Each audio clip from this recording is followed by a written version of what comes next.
Now here we want actually YTD, total sales of the car, and year on year growth in the sales of the car. That is what is written here. That is year to date total sales and year or year growth in the total sales. The fields will be the date field, wherein I can get the year, and total sales is definitely with the price.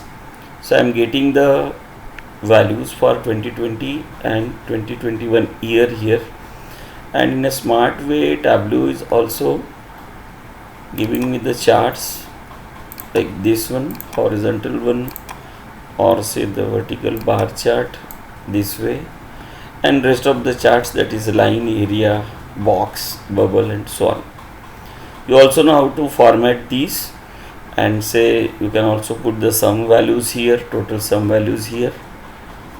But if you put the gender color here, then you get that for male this is the value in the 2022, and for female, and so on.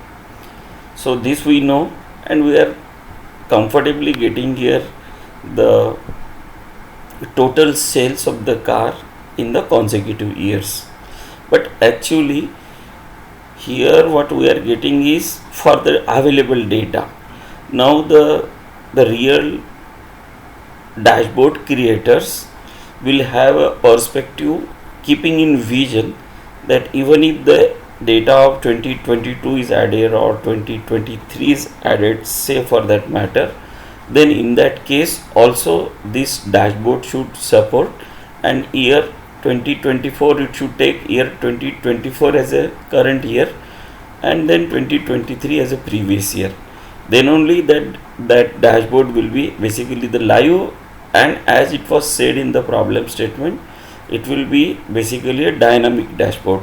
So for that we have to go for the calculated feed options, and calculated field option I have shown you earlier, but still we can see it once again.